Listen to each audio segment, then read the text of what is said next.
मास महात्म्य 27वां अध्याय। कर्क संक्रांति और सिंह संक्रांति पर किए जाने वाले कृत्य। ईश्वर बोले, हे सनत कुमार, श्रावण मास में कर्क संक्रांति तथा सिंह संक्रांति आने पर उस समय जो कृत्य होता है उसे भी अब मैं आपसे कहता हूँ।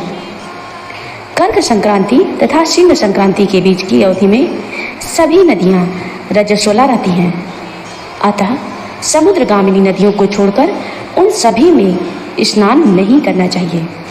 कुछ ऋषियों ने यह कहा है कि अगस्त के उदय पर्यंत ही वे रजस्वला रहती हैं। जब तक दक्षिण दिशा के आभूषण स्वरूप अगस्त्य उदित नहीं होते तभी तक वे नदियाँ रजस्वला रहती हैं और अल्प जल वाली कही जाती हैं।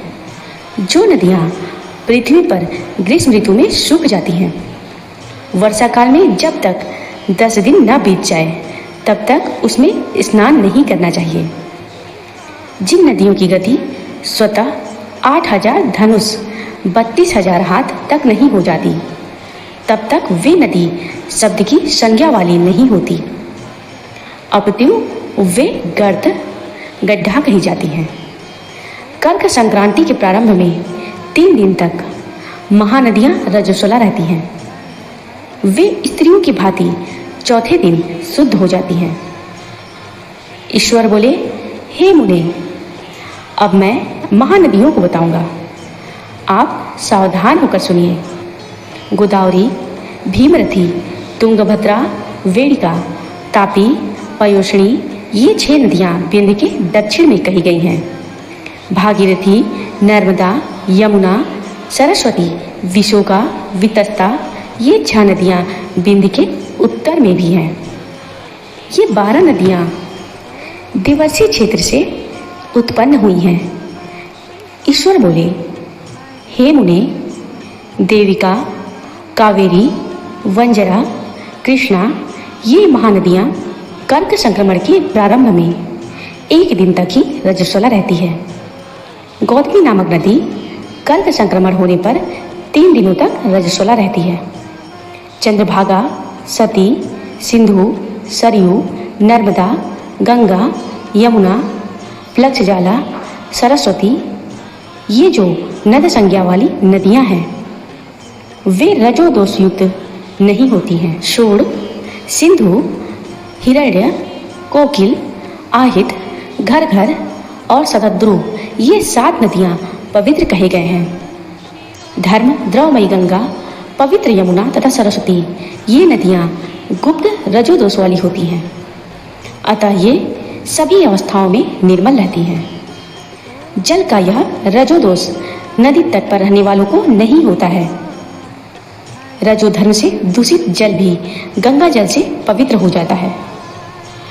प्रसवावस्था वाली बकरियां, गायें, भैंसें तथा स्त्रियां और भूमि पर वृष्टि के प्रारंभ का जल, ये 10 रात व्यतीत होने पर शुद्ध हो जाते हैं। कुएं तथा बावली के अभाव में अन्य नदियों का जल अमृत होता है। रजो धर्म से दूषित काल में भी ग्राम भोग नदी दोष में नहीं होती है। दूसरे के द्वारा भरवाए गए जल में रजो दोष नहीं होता है। उपाकर में, उत्सर्ग कृत्य में, प्रातः काल के स्नान में, विपत्तियों में, सूर्य ग्रहण काल में तथा चंद्र ग्रहण काल में रजोदोष नहीं होता है। ईश्वर बोले, हे सनत कुमार, अब मैं सिंह संक्रांति में गोप्रसव के विषय में कहूँगा। सिंह राशि में सूर्य के संक्रमण होने पर यदि गोप्रसव होता है तो जिनकी गौ प्रसव करती है उसकी मृत्यु 6 महीनों में अवश्य हो जाती है, इसमें संदेह नहीं है। मैं उसकी शांति बताऊंगा जिससे सुख प्राप्त होता है। प्रसव करने वाली उस गाय को उसी क्षण ब्राह्मण को दे देना चाहिए। तत्पश्चात घृत मिश्रित काली सरसों से हवन करना चाहिए। इसके बाद व्याहृति से घृत में सिक्त तिलों की 1008 आहुतियाँ डालनी चाहिए। उपवास रखकर विप्र को प्रयत्नपूर्वक दक्षिणा देनी चाहिए। सिंह राशि में सूर्य के प्रवेश करने पर जब गोष्ठ में गो प्रसव होता है तब कोई अनिष्ट अवश्य होता है, अतः उसकी शांति के लिए शांति कर्म अनुष्ठान करना चाहिए। अश्य वाम इस सूक्त से तथा तद विष्णु इस मंत्र से तिल तथा घृत से 108 आहुतियाँ देनी चाहिए और महामृत्युंजय मंत्र से 10,000 आहुतियाँ डालनी चाहिए। तत्पश्चात श्री सूक्त से अथवा शांति सूक्त से स्नान करना चाहिए। इस प्रकार किए गए विधान से कभी भी भय नहीं होता है। इसी प्रकार यदि श्रावण मास में घोड़ी दिन में प्रसव करे तो इसके लिए भी शांति कर्म करना चाहिए। उसके बाद दोष नष्ट हो जाता है।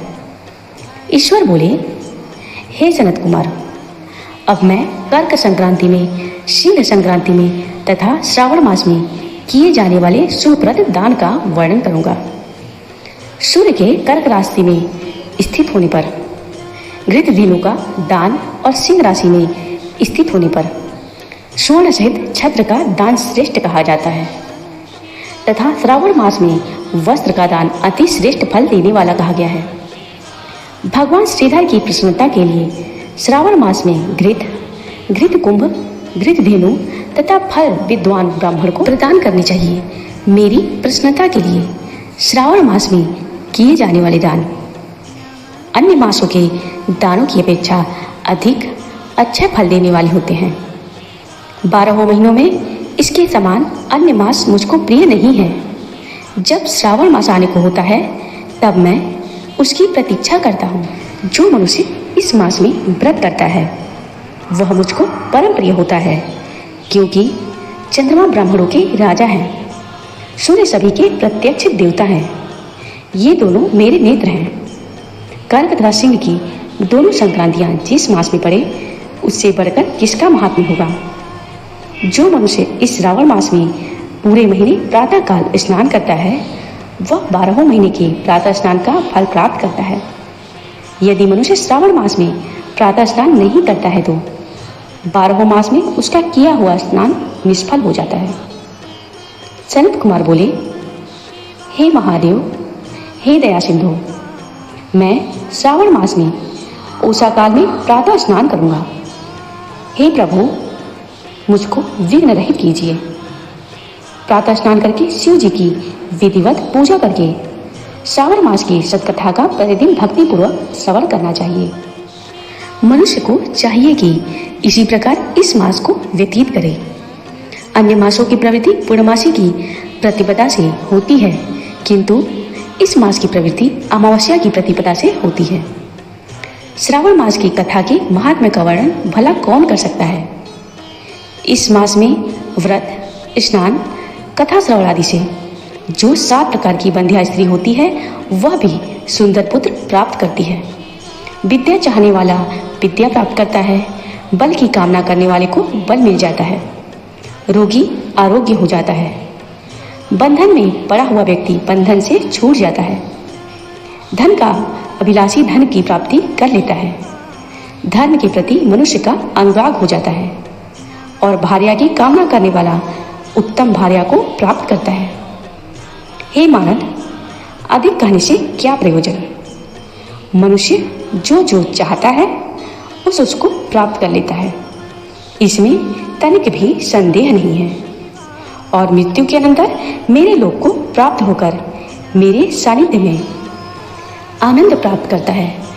कथा श्रवण के अनंतर वस्त्र, आभूषण आदि से कथावाचक की विधिवत पूजा करनी चाहिए। जिसने वाचक को संतुष्ट कर दिया उसने मानो मुझ शिव को संतुष्ट कर दिया। श्रावण मास का महात्म्य सुनकर जो वाचक की पूजा नहीं करता, यमराज उसके कानों को छीनते हैं और वह दूसरे जन्म में बहरा होता है। अतः सामर्थ्य के अनुसार वाचक की पूजा करनी चाहिए।